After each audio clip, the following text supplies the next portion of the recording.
ॐ अज्ञानतिमिरान्धस्य ज्ञानाञ्जनशलाकाय चक्षुरुन्मिलितं येन तस्मै श्रीगुरुवे नमः। श्रीचैतन्यमनोभीष्टं स्थापितं येन भूतले स्वयं रूपकदा मायं ददाति स्वपदान्तिकं। वन्देऽहं श्रीगुरो श्रीयुतापादकमलं श्रीगुरोन् वैष्णवं च श्रीरूपं शाक्रजातं सहगण रघुनाथन्वितं तं सजीवं शाद्वैतं शावतूतं परिजनसहितं कृष्णचैतन्यदेवं श्रीराधाकृष्णपदां सहगण ललिता श्रीविशाखान्वितं च। हे कृष्ण करुणा सिन्धो दीनबन्धो जगत्पते गोपेशा गोपिका कान्त राधाकान्त नमस्तुते। ताप्तकाञ्चन गौराङ्गी राधे वृन्दावनेश्वरी वृषभानुसुते देवी प्रणमामि हरिप्रिये। वाञ्छकल्पतरुभ्यश्च कृपा सिन्धुभ्येव च पतितानं पावनेभ्यो वैष्णवेभ्यो नमो नमः। जय श्री कृष्ण चैतन्य प्रभु नित्यानंद श्री अद्वैत गदाधर श्रीवासादि गौर भक्त वृंद। हरे कृष्ण कृष्ण कृष्ण हरे हरे, हरे राम राम राम हरे हरे। नारायणं नमस्कृत्य नरं चैव नरोत्तमं देवीं सरस्वतीं व्यासं ततो जयमुदीरयेत्। नास्तप्रियेषु अभित्रेषु नित्यं भागवतं सेवया भगवते उत्तमश्लोके भक्ति भवति नैष्टिकी। शृण्वतां स्वागता कृष्णपुण्यश्रवणकीर्तनं हृदि हन्तस्थो हि अभद्राणि विदनोति श्रुतसतम्। नमो विष्णुपदाय कृष्णपृष्ठाय भूतले श्रीमते भक्तिवेदान्त स्वामिनिति नामिने। नमस्ते सरस्वती देवं गौरवाणी प्रचारिणे निर्विशेष शून्यवादी पाश्चात्य देशतारिणे। नमो विष्णुपदाय कृष्णपृष्ठाय भूतले श्रीमते जयपताक स्वामिनिति नामिने। नमाचार्य पदाय निताय कृपा प्रदायिने गौरगदामताय नकरक्रमतारिणे। ओम नमो भगवते वासुदेवाय, ओम नमो भगवते वासुदेवाय, ओम नमो भगवते वासुदेवाय। ஹரே கிருஷ்ணா. எல்லோருக்கும் என்னுடைய மாலை நேரத்து பணிவான வணக்கங்கள். உங்கள் எல்லோரையும் கோபால் கிருஷ்ண நமஹாதா அவர்களுடைய ஏற்பாட்டில் நடைபெறவிருக்கின்ற பகவான் ஸ்ரீ கிருஷ்ணருடைய ஜென்ம லீலா மற்றும் அவருடைய பிறப்பை பற்றி, அவருடைய தோற்றத்தை பற்றி, அவருடைய லீலைகளை பற்றி தெரிந்து கொள்வதற்காக வந்திருக்கின்றோம். உங்கள் எல்லோரையும் பகவான் ஸ்ரீ கிருஷ்ணருடைய கருணை, ஆச்சாரியர்களுடைய கருணை, ஸ்ரீல பிரபுபாதருடைய கருணை மற்றும் குருவுடைய கருணையினால எல்லோரையும் வருக வருக என்று இந்த வகுப்பிற்கு அழைக்கின்றோம். ஸோ முதல்ல நம்ம பார்க்க வேண்டிய விஷயம் அப்படின்னு பார்த்தோம்னாக்கா கிருஷ்ணருடைய பிறப்பு. பகவான் ஸ்ரீ கிருஷ்ணருடைய பிறப்பை பற்றி தெரிஞ்சுக்க வந்திருக்கோம். ஸோ அந்த ரீதியில் பார்த்தீங்கன்னாக்கா நம்மளுடைய பிறப்பும் பகவானுடைய பிறப்பும் நிறைய வித்தியாசமாக இருக்கின்றது. முக்கியமாக இங்கே கிருஷ்ணர் கீதையில் அழகாக சொல்கின்றார். 4வது அத்தியாயத்தில் 9வது ஸ்லோகத்தில் அழகாக சொல்கின்றார், ஜன்ம கர்மாச்சாமே திவ்யம் ஏவம் யோ வேத்தி தத்வதா துவக்தா தேகம் புனர்ஜன்மா நைத்திமா மேத்தி. சோ அர்ஜுனா, அர்ஜுனா யார் ஒரு என்னுடைய தோற்றங்கள், என்னுடைய பிறப்பு, ஜென்ம என்றால் பிறப்பு, ஜென்ம கர்மா செயல்கள் திவ்யமானதாக யார் ஒருவர் கருதுகின்றார்களோ, ஏற்றுக்கொள்கின்றார்களோ, அவர்கள் இந்த உடலை விட்ட பின் மீண்டும் இங்கே பிறப்பதில்லை அர்ஜுனா, அவர்கள் என்னுடைய வாசத்தலமான வைகுண்ட லோகத்திற்கு செல்கின்றார்கள் அப்படின்னு கிருஷ்ணகீதையில் அழகாக சொல்கின்றார். அது மட்டுமல்லாமல் பகவானுடைய பிறப்பு பார்த்தீங்கன்னாக்கா நம்மளுடைய பிறப்பு காட்டிலும் மிக மேன்மையாக கருதப்படுகின்றது. நம்மளுடைய பிறப்பு பார்த்தீங்கன்னா அது கர்ம செயல்களில் வந்து சேருகின்றது. அப்போ பாகவத புராணத்தில் கிருஷ்ணரே சொல்கின்றார், 3வது ஸ்கந்தத்தில் 31வது அத்தியாயத்தில் 1வது ஸ்லோகத்தில் சொல்கின்றார், கர்மனா தெய்வ நெத்ரேனா ஜந்தோ தேகோ பாபதஹே ஸ்திரா பிராவிஸ்த மோதரம் பும்சோ ரேத்ன கனஸ்ரீய. ஸோ இங்கே என்ன சொல்கிறார் அப்படின்னாக்கா, கர்மனா தெய்வ நெத்ரேனா, அவரவர்களுடைய கர்ம வினைகளுக்கு ஏற்றாற் போல என்னுடைய மேற்பார்வையின் மேல அவரவர்கள் ஒரு ஆணுடைய விந்து மூலியமாக அவருடைய பெண்ணின் கர்ப்பையில போயிட்டு சேருகின்றார்கள். எப்படி? அவர்களுடைய கர்ம வினைகளுக்கு ஏற்றாற் போல. அப்ப நம்மளுடைய பிறப்பு பார்த்தீங்கன்னாக்கா நம்ம கர்மம் பண்ணியிருக்கோம். அந்த கர்மத்திற்கு ஏற்றாற் போல நமக்கு பிறப்பு அமைகின்றது. அப்படி அந்த பிறப்பு அமையக்குள்ள நம்மளுடைய தாய் யாருன்னு தெரியாது, அப்பா யாருன்னு தெரியாது, கூட பிறந்தவர்கள் இருக்கிறாங்களா இல்லையா யாருன்னு தெரியாது, சகோதரர்கள் இருக்கிறாங்களா, உற்றார் உறவு இருக்கா யாருன்னு தெரியாது. ஒரு இருட்டான ஒரு அறையில் 9 மாதம் அகப்பட்டு சிறைச்சாலையில் எப்படி அகப்பட்டு இருக்கின்றார்களோ அதே போல நம்மளும் எங்கேயுமே நகர முடியாம அந்த மூத்திரத்திலையும் அந்த மலத்திலையும் 9 மாதம் அப்படியே இருந்த பிறகு அதுக்கப்புறம் இயற்கையின் கட்டாயத்தினால நம்ம தாயோட கர்ப்பத்திலிருந்து வெளியே வருகின்றோம். ஆனால் பகவான் ஸ்ரீ கிருஷ்ணர் அப்படி கிடையாது. அவர் நம்மளுடைய பிறப்பிற்கும் அப்பாற்பட்டவர்.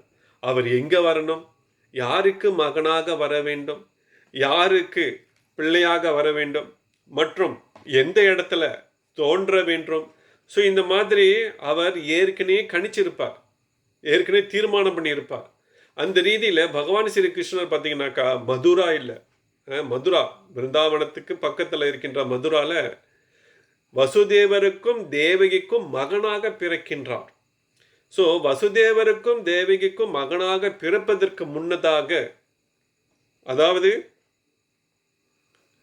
திரேத்த யுகத்தில் பார்த்தோம் சொன்னாக்கா பிருஷ்ணி கர்ப்பராக பகவான் ஸ்ரீ கிருஷ்ணர் தோன்றுகின்றார். அப்போ பிருஷ்ணி கர்ப்பராக தோன்றும் பொழுது அவருடைய அப்பா பெயர் பார்த்தோம்னா பிருஷ்ணி, அம்மா பெயர் சுத்தப்பா. ஸோ இவர்கள் இருவருக்குமே மகனாக பிறக்கின்றார். மற்றும் துவாபர யுகத்தில் அதிதி கஷ்யப்பர் இவர்களுக்கு வாமன தேவராக பகவான் ஸ்ரீ கிருஷ்ணர் அவதாரம் எடுக்கின்றார். இந்த துவாபர யுகத்தின் கடைசியில், அதாவது கலியுகத்திற்கு முன்னதாக, அதாவது துவாபர யுக முடிவில் வசுதேவருக்கும் தேவகிக்கும் மகனாக பிறக்கின்றார். அதாவது பகவான் பிறக்கிறதுக்கு முன்னதாக, வருவதற்கு முன்னதாக, தோன்றுவதற்கு முன்னதாக அவர்கள் இருவரும் பல ஆயிரம் ஜென்மமா, அதாவது தேவ ஆண்டுகள் பல 1000 வருடமாக அவர்கள் விரதத்தில் தவத்தை மேற்கொண்டார்கள்.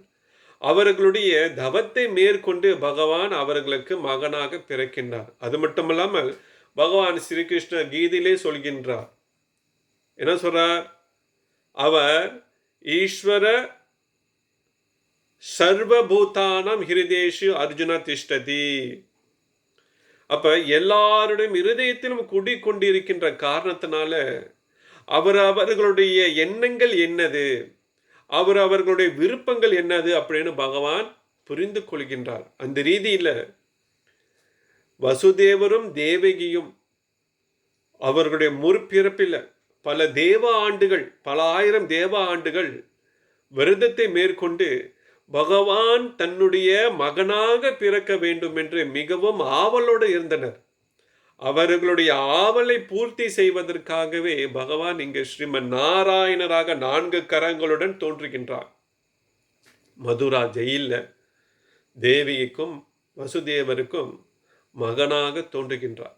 இவர்கள் ஏன் ஜெயிலில் இருக்கிறாங்க, சிறைச்சாலையில் இருக்கிறாங்க அப்படின்னு பார்த்தோம்னாக்கா, கம்ச மகாராஜன் தேவிகி தன்னுடைய தன் தங்கைக்கு பிறக்கவிருக்கின்ற 8வது குழந்தை மேல் நம்மளுடைய உயிருக்கு ஆபத்து இருக்கின்ற காரணத்தினால அவன் என்ன செய்யறான், தன்னுடைய மாப்பிள்ளை அதாவது வசுதேவரையும் தங்கையையும் சிறைச்சாலையில் வைத்து அவர்களுக்கு பிறக்குகின்ற அனைத்து குழந்தைகளையும் சிறிதளவு கூட பாரபட்சமின்றி, தயவு இன்றி, கருணையின்றி அடித்து கொலை செய்கின்றான்.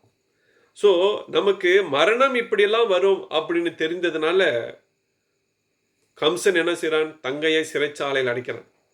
அந்த சிறைச்சாலையில் இருந்து கூட அவர்கள் இருவரும் பயத்துடன் பகவானை நோக்கி பிரார்த்தனை செய்கின்றார்கள், நீங்கள் எங்களுக்கு மகனாக பிறக்க வேண்டும், எங்களை விடுதலை செய்ய வேண்டும் என்று.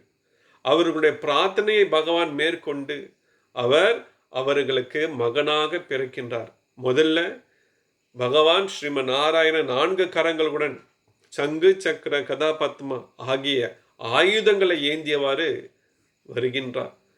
அப்படி வந்த பிறகு வசுதேவர் வேண்டுகின்றார், நீங்கள் சாதாரண ஒரு குழந்தையாக வர வேண்டும் என்று.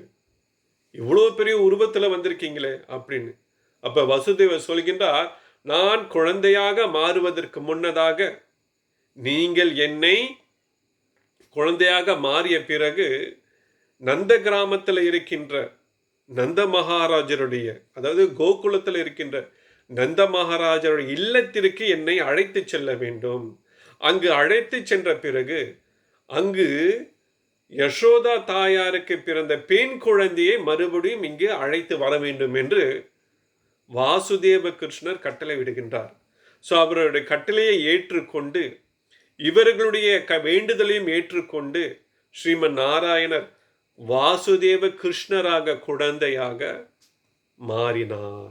ஸோ இது எல்லாமே எப்படி நடக்குது அப்படின்னு பார்த்தீங்கன்னாக்கா யோகமாயா சக்தியின் மூலியமா எல்லாமே நடக்குது. ஸோ யோகமாயா யாரு? கிருஷ்ணருடைய ஒரு அம்சம், ஒரு சக்தியாக இருக்கின்றார். அவருடைய ஆசையினால, அவருடைய கருணையினால எல்லா வேலைகளும் தானாக நடக்கின்றது. அப்படி இருக்கிற பட்சத்தில் கிருஷ்ணர் குழந்தையாக மாறிய பொழுது, அதாவது வாசுதேவ கிருஷ்ணர் குழந்தையாக மாறிய பொழுது வசுதேவர் என்ன செய்கிறார்? ஒரு கூடையில குழந்தையை அழகாக எடுத்து அந்த கூடையில அமரச் செய்கின்றார். அப்படியே படுக்க வைக்கின்றார்.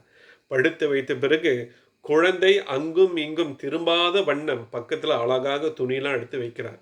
பொதுவாக பார்த்தீங்களா நம்மளோட தாய்மார்கள் குழந்தையை ஈன்றெடுத்த தாய்மார்கள் பார்த்தீங்கன்னாக்கா குழந்தையை எங்கேயாவது அழைத்துட்டு போகணும், கூடையில் வைத்து கொண்டு எங்கேயாவது அழைத்து செல்லணும் அப்படின்னாக்கா அவங்க அப்படி தான் வச்சுருப்பாங்க. பக்கத்தில் 2 பூஸ்டர் வச்சுருப்பாங்க, தலையணை வச்சுருப்பாங்க சின்னதாக. குழந்தை அங்கும் இங்கும் திரும்பக்கூடாது, அழகாக சுருட்டி அழகாக எடுத்து வச்சு குழந்தைய ரொம்ப கவனமாக எடுத்து கூடையில் வைத்து அழைத்து செல்வார்கள். அதே போல் வசுதேவர் மகாராஜா என்ன பண்ணுறார்?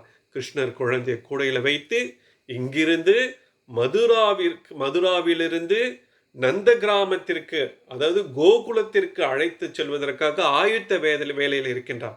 அப்பொழுது அவருடைய கையில் எல்லாமே விலங்குகள் பூட்டப்பட்டு இருந்தது. ரொம்ப கடுமையான இரும்பாலான விலங்குகள் பூட்டப்பட்டு இருந்தது. அவர் பகவான் ஸ்ரீ கிருஷ்ணரை, அதாவது வாசுதேவ கிருஷ்ணரை கையில் ஏந்தியவாறு என்ன நடந்ததுனாக்கா இந்த யோகமாயா சக்தியின் மூலியமாக அவருக்கு போடப்பட்டிருந்த அனைத்து விலங்குகளும் தானாகவே கவிழ்ந்தது. போடப்பட்டிருந்த அனைத்து விலங்குகள், கையில் காலில் போடப்பட்டிருந்த அனைத்து விலங்குகள் பார்த்தீங்கன்னாக்கா தானாகவே கவிழ்ந்தது. எல்லாமே யோகமாயா சக்தியின் மூலியமாக நடைபெற்றது. ஸோ இதுக்கு பார்த்தீங்கன்னாக்கா ஆச்சாரியர்கள் அழகாக ஒரு வர்ணனை கொடுத்திருக்காங்க. அந்த பகவான் ஸ்ரீ கிருஷ்ணர் வைத்திருந்த அந்த கூடை நம்மளுடைய நாவிற்கு ஒப்பாக பேசுகின்றார்கள். அதே சமயத்தில் பகவான் ஸ்ரீ கிருஷ்ணரை நாமமாக போற்றப்படுகின்றார்கள். யார் ஒருவர் தன்னுடைய நாவில் பகவானுடைய நாமத்தை உச்சாடனம் செய்து கொண்டிருக்கின்றார்களோ அவர்களுக்கு இந்த பிறப்பு இறப்பு மூப்பு பிணியிலிருந்து, சக்கரத்திலிருந்து விடுபடுவதற்கு வாய்ப்புகள் நிறைய இருக்குது அப்படின்னு சொல்கின்றார்கள். அதாவது பாகவத புராணத்திலும் சரி, எல்லா சாஸ்திரம் சொல்லப்படுகின்றது. நாம சங்கீர்த்தன யஷ்ய சர்வ பாப பிரணாசனம் பிரணாமோ துக்க சமநாத்தம் நமாமி ஹரிபரம்.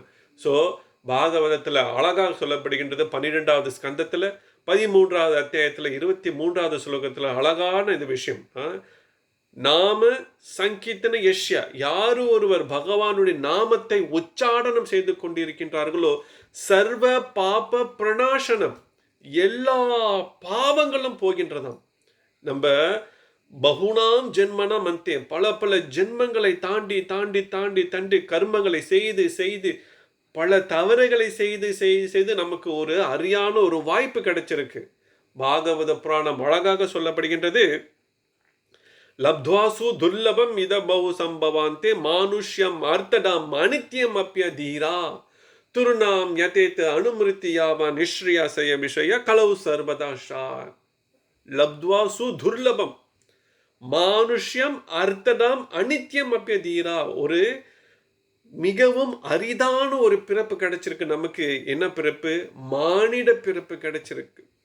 இந்த மானிட பிறப்பு கூட சிறிது காலம் மட்டுமே நமக்கு கொடுக்கப்பட்டிருக்கின்ற ஒரு வாய்ப்பு. அந்த சிறிது காலத்துல பக்தி செய்வதற்கு கொடுக்கப்பட்டிருக்கின்ற வாய்ப்பு மிகவும் அரிதான ஒரு வாய்ப்பு. யாரோ ஒருவருக்கு மட்டுமே இந்த வாய்ப்புகள் கிடைச்சிருக்கு. அந்த ரீதியில சில பிரபுபாதருடைய கருணையினால நமக்கு பகவானை பற்றி தெரிஞ்சு கொள்ள ஒரு வாய்ப்பு கிடைச்சிருக்கு. சைத்தன்ய மகாபிரபுடைய தெரிந்து கொள்வதற்கு ஒரு வாய்ப்பு கிடைச்சிருக்கின்றது. நாம சங்கீர்த்தனம் செய்வதற்கு ஒரு வாய்ப்பு கிடைச்சிருக்கு. பகவத்கீதை, பாகவதம், சைத்தன்ய சரித்தம் என்ற போன்ற நூல்களை, ஆன்மீக நூல்களை படிப்பதற்கு நமக்கு வாய்ப்பு கிடைச்சிருக்கின்றது. ஸோ இதில் என்ன முக்கியமாக தெரிஞ்சுக்கணும் அப்படின்னாக்கா, பகவானுடைய நாமத்தை நாம் சொல்வதில் சிறிதளவு கூட மறந்து விடவே கூடாது. எப்பொழுதும் சத்ததம் கீர்த்தயந்தோமாம், எப்பொழுதும் பகவான் நாமத்தை சொல்லிக்கிட்டே இருக்கணும். ஸோ அந்த ரீதியில் பகவானுக்கும் பகவான் ஸ்ரீ கிருஷ்ணருக்கும் எந்த ஒரு வேறுபாடும் கிடையாது. ஸோ சைத்தன்ய ரச விக்கிரக பூர்ண சுத்தோ நித்தியம் முக்தோ பின்னாத்மன் நாம நாமினோ. ஸோ பகவானுக்கும் பகவானுடைய நாமத்திற்கும் எந்த ஒரு வித்தியாசமே கிடையாது. அது பூரணமானது, தூய்மையானது. எப்பொழுதும் பகவானுடைய நாமத்தை நம்ம சொல்லிக்கொண்டே இருக்கணும். அந்த ரீதியில குலசேகர ஆழ்வார் ரொம்ப அழகாக பாடியிருக்கின்றார். முக்குந்தா மாலா சோஸ்திரம் அழகான வரிகளை கொடுத்திருக்கின்றார்.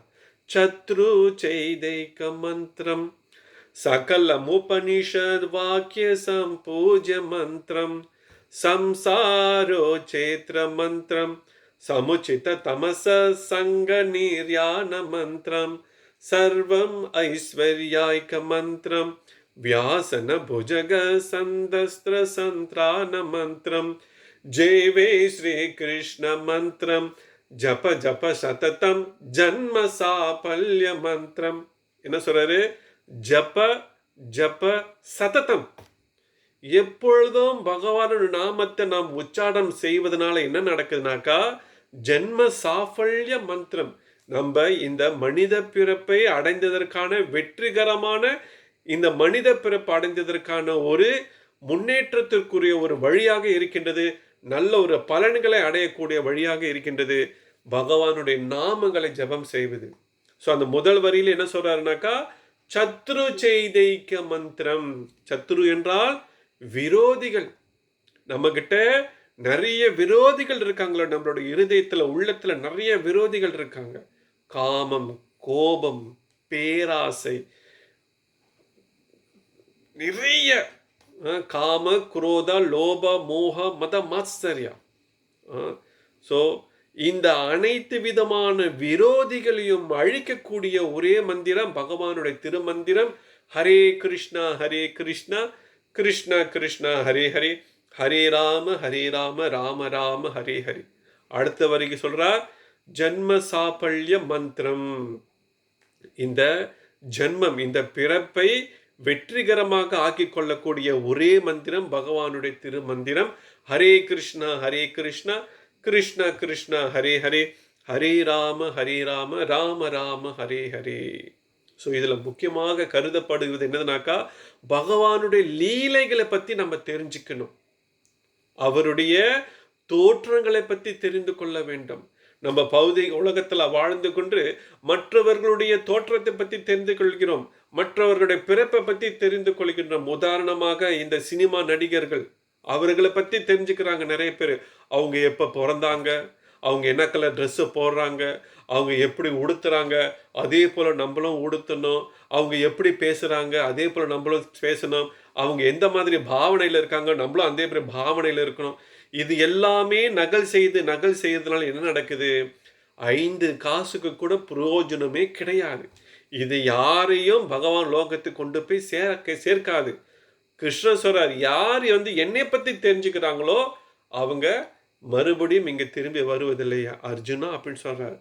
அது மட்டும் இல்லாமல் பகவானுடைய கதைகளை கேட்கறதுல நம்மள ஆர்வத்தை வளர்த்து கொள்ள வேண்டும். பாகவத புராணத்துல 11வது ஸ்கந்தத்துல 6வது அத்தியாயத்துல 44வது ஸ்லோகத்துல ரொம்ப அழகாக சொல்கின்றார். தவாபி கிரீடித்தம் கிருஷ்ணா நிருணாம் பரமமங்கலம் கரணபீஷம் அசாதஜ்ய தியாஜந்தி ஹன்யம் ஸ்பிரஹாம் ஜனஹா. ஸோ யார் ஒருவர் உங்களுடைய கதைகளை இந்த காதின் மூலியமாக கேட்கின்றார்களோ, ஸ்ரவணம் ரொம்ப ரொம்ப முக்கியமானது.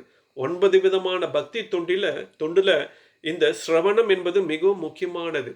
இந்த ஸ்ரவணம் இருந்தால்தான் இங்கு பகவானை பற்றி பேச முடியும். ஸ்ரவணம், கீர்த்தனம், பகவானை பற்றி பேச முடியும். அந்த ரீதியில கேட்பவர்கள் என்ன நடக்குது காது மூலியமாகனாக்கா, பரம மங்களம், அனைத்து விதமான மங்களகரமான விஷயங்களும் அவங்களுடைய வாழ்க்கையில சேரப்போகின்றது, பாகவத புராணம் சொல்கின்றது. மற்றும் என்ன சொல்றார்? ஸ்ருண்வதாம் ஸ்வகதா கிருஷ்ண புண்ணிய ஸ்ரவண கீர்த்தனம் ஹிருதி ஹந்தஸ்தோ ஹி அபத்ராணி விதுனோதி ஸ்ருஷதம். ஸோ யார் ஒருவர் பகவானுடைய கதைகளை காதால கேட்டு அவர்கள் மனதார பகவானை தியானம் செய்கின்றார்களோ அவர்களுக்கு எல்லா விதமான நல்ல நல்ல விஷயங்கள் வந்து சேரப்படுகின்றது. ஸோ நாரதர் முனி கொண்டு அழகாக சொல்கின்றார், சதா சேவ்யா ஸ்ரீமத் பாகவதி கதா யஸ்ய ஸ்ரவண மாத்ரேன ஹரி சித்தம் சமாஸ்ரியேத். என்ன சொல்றார்? ஹரி சித்தம் சமாஸ்ரியேத். யார் ஒருவர் பகவானுடைய கதைகளை பேசி பாடி அதை ஸ்மரணம் செய்து கொண்டு இருக்கின்றார்களோ ஹரி சித்தம் சமாஸ்ரியேத். பகவான் என்ன பண்றார்? அவர்களுடைய இருதயத்துல அவரே வந்து அப்படியே உள்ளுக்கு உறங்கி கொண்டிருக்கிறாராம். உறங்கி கொண்டிருக்கின்றார் அப்படி சொல்வதை விட அந்த பகவானை பற்றி பேசக்கூடியவர்களுடைய இருதயத்தில் அவரே வந்து குடிக்கொண்டிருக்கின்றாராம். ஸோ பொதுவாக பகவான் கிருஷ்ணர் கீதையில சொல்றார், சர்வசே சாகம் இருடி சன்னிவிஸ்தோ, எல்லாருடைய இருதயத்திலும் நான் குடிக்கொண்டிருக்கின்றேன்னு சொல்றார். ஆனா இங்க பகவான் எல்லாருடைய இருதயத்திலையும் ஷிரோடகசாயு விஷ்ணுவாக குடிக்கொண்டிருக்கின்றார். ஆனா இந்த பாகவதத்தை கேட்பவர்கள், பாகவதத்தை படிப்பவர்கள், அதை புரிந்து கொள்ளக்கூடிய மனப்பான்மையர்களுடைய இருக்கிற இதயத்துல கிருஷ்ணர் சாட்சா பகவான் ஸ்ரீ கிருஷ்ணரே வந்து குடிக்கொண்டிருக்கின்றார் என்று சொல்லப்படுகின்றது. அந்த ரீதியில பகவானை பத்தி கேட்கறதுல நம்ம அளப்பெரிய ஆசையை, ஆவலை வந்து நாம் வளர்த்து கொள்வது இன்றியமையாத ஒரு விஷயமாக கருதப்படுகின்றது. ஸோ இப்போ என்ன நடக்குது? வசுதேவர் மகாராஜா கிருஷ்ணர் குழந்தை, அதாவது வாசுதேவ கிருஷ்ணர் குழந்தையை அழைத்து செல்வதற்காக ஆயுத்தமாக இருக்கின்றார். அப்ப அவர் இந்த சிறைச்சாலையிலிருந்து வெளியாகணும் அப்படின்னு பார்த்தீங்கன்னாக்கா மொத்தம் 16 சிறைச்சாலையில 16 கதவுகள் இருக்கு. அந்த ஒவ்வொரு கதவின் மேல பார்த்தீங்கன்னா பெரிய பயங்கரமான ஒரு பாறைக்கல் இருக்கு. பயங்கரமான பெரிய ஒரு பாறைக்கல் இருக்கு. அந்த பாறைக்கல் மட்டுமல்லாமல் ஒவ்வொரு கதவுலையும் 2 சிங்கங்கள் வந்து காவலுக்காக வைக்கப்பட்டிருக்கின்றது. சாதாரணமாக பார்த்தீங்கன்னா சிங்கம் அப்படி கல்லில் வச்சிருப்பாங்க. ஆனால் மதுரா ஜெயிலில் சிங்கம், உண்மையான உயிருள்ள கொடிய சிங்கம், 2 சிங்கங்கள் இருக்கு ஒவ்வொரு கதவு வாசல்லையும். அது மட்டும் இல்லாமல் கொடூரமான காவலாளிகள் ஆயுதத்துடன் இருக்கின்றார்கள். ஸோ இவர்கள் எல்லாரையும் தாண்டி செல்வது அப்படின்னாக்கா மிகவும் கடினம். ஒரு அடி வைத்தாலே ஆபத்து நிறைஞ்சிருக்கு. ஆனால் இந்த 16 கதவுகளை தாண்டி போகணும்னா எப்படி சாத்தியமாகும்? இது எல்லாமே யோகமாயாவுடைய சக்தியினால சாத்தியமாகுது. பகவானுடைய கருணையினால, யோகமாயாவோட சக்தியினால எல்லா காவலாளிகளும் தூங்குகின்றார்கள். அந்த மதுரா சிறைச்சாலையில் இருக்கின்ற அனைவரும் உறக்கத்தில் தள்ளப்பட்டனர். சிங்கங்கள் முதற்கொண்டு தூக்கத்தில் தள்ளப்பட்டனர். அந்த பாறைக்கல் அப்படியே இருக்கின்றது. ஒரு கல்லு கூட கீழே விழுகல. அது மட்டும் இல்லாமல் வாசுதேவ கிருஷ்ணரை கையில் ஏந்தியவாறு வசுதேவர் மகாராஜா செல்லும் பொழுது ஒவ்வொரு வாசலும் தானாகவே திறக்கப்படுகின்றன. எல்லா கதவுகளும் ஒரே நேரத்தில் திறக்கப்படவில்லை. வாசுதேவர் ஒவ்வொரு கதவாக செல்லும் பொழுது கதவுகள் தானாக இலேசாக திறக்கப்பட்டது. இது எல்லாமே வாசுதேவ கிருஷ்ணருடைய கருணை மற்றும் அவருடைய சக்தியாக இருக்கின்ற யோகமாயா சக்தியின் மூலியமாக நடைபெற்று கொண்டிருக்கிறது. இவ்வாறாக ஒவ்வொரு கதவையும் தாண்டி தாண்டி தாண்டி தாண்டி வாசுதேவ கிருஷ்ணரை வசுதேவர் கூடையில் வைத்து தலையில் வைத்து கொண்டு செல்கின்றார். அப்படி செல்லும் பொழுது வெளியே சரியான மழை, எப்படி நமக்கு இன்று சரியான மழை பெய்கின்றதோ, இந்த சைட்லாம் பார்த்தீங்கன்னா இன்னைக்கு சரியான கடுமையான மழை. அந்த கடுமையான மழை பெய்யும் பொழுது பார்த்தோம்னாக்கா வெளி பார்வைக்கு பார்க்கும் பொழுது சரியான வேகமாக கடுமையான மழையை பொழியும் பொழுது யாரும் வீட்டிலிருந்து வெளியே போக மாட்டார்கள். யாரும் வீட்டிலிருந்து வெளியே போக மாட்டார்கள். வீட்டில் இருப்பவர்கள் வீட்டுக்குள்ளே இருந்து உறங்கி விடுவார்கள்.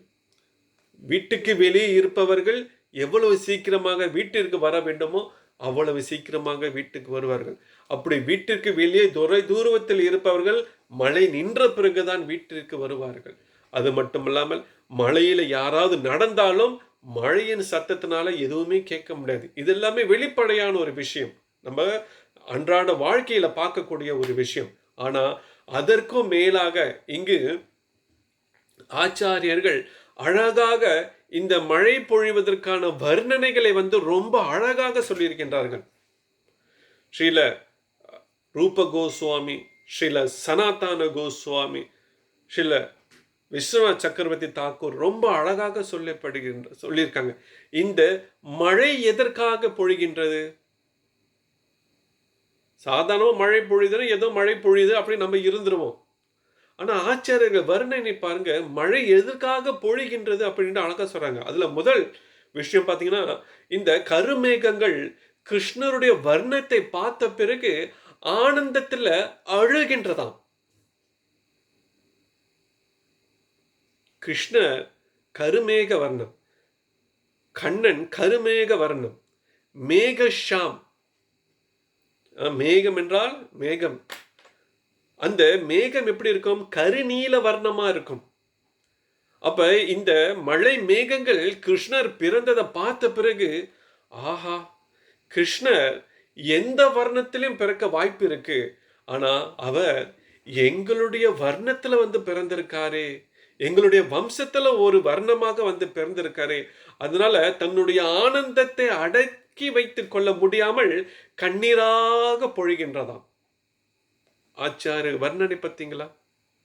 நம்ம மழை பெய்யுது, ஏதோ மழை பெய்யுது அப்படின்னு நம்ம பாட்டு இருந்துருவோம். ஆனா கண்ணன் எங்களுடைய வம்சத்துல ஒருத்தனாக அதே வர்ணத்துல பிறந்திருக்கானே அப்படின்னு ஆனந்தத்துல தன்னுடைய கண்ணீரை அடக்கி வைத்துக் கொண்டு தாங்க முடியாமல் மழையாக பொழிகின்றதாம். அடுத்தது சொல்கின்றார், இந்த மழை பொழிவதற்கான இன்னொரு காரணத்தை சொல்கின்றார்கள். என்னதுனாக்கா, தேவகி அம்மா பிரசவம் முடிந்த பிறகு கிருஷ்ணருக்கு பால் கூட கொடுக்க முடியல. அந்த இடத்துல அவர் அந்த இடத்துல குளிப்பாட்ட கூட முடியல, ஸ்நானம் கூட செய்ய முடியல. அந்த இடத்துல வசதி வாய்ப்பு எதுவுமே கிடையாது. அப்ப வசுதேவர் இங்கிருந்து நந்த கிராமத்திற்கு அழைத்து சென்று யசோதா அம்மா அதுக்கப்புறம் தான் வாசுதேவ கிருஷ்ணரை ஸ்நானம் செய்ய முடியும், குளிப்பாட்ட முடியும். அப்ப இப்பொழுது எனக்கு ஒரு வாய்ப்பு கிடைச்சிருக்கு. இந்த மழை மேகங்கள் நினைக்குதான், இப்ப நமக்கு ஒரு வாய்ப்பு கிடைச்சிருக்கு கிருஷ்ணரை அபிஷேகம் செய்வதற்கு. அதனால மழை பொழிகின்றதாம். கிருஷ்ணரை அபிஷேகம் செய்வதற்கு எங்களுக்கு வாய்ப்பு கிடைச்சிருக்கு, முதல் வாய்ப்பு. அதுவும் இன்னும் யாரும் அபிஷேகம் பண்ணல, யாரும் குளிப்பாட்டல, ஆனா எங்களுக்கு வாய்ப்பு கிடைச்சிருக்கு. அதனால இந்த வாய்ப்பை நழுவ விடக்கூடாது, அதனால நாங்க மழையாக பொழிந்து அவரை அபிஷேகம் பண்றோம் அப்படின்ட்டு மழை பொழிகின்றதாம். இதுல இன்னொரு ஆச்சாரியார்கள் இன்னும் அழகா சொல்லி இருக்கின்றார். கிருஷ்ணர் கீதையில அழகா சொல்லி இருக்கின்றார். 9வது அத்தியாயத்துல 26வது ஸ்லோகத்துல அழகாக சொல்லி இருக்கின்றார். என்ன சொல்றார்? பத்ரம் புஷ்பம் பழம் தோயம் யோமே பக்தியா பிரயாச்சதி தத் அகம் பக்தி உபாரத்தம் அஸ்னாமி பிரயாத்மனஹா. கிருஷ்ண சொல்றார், பத்திரம்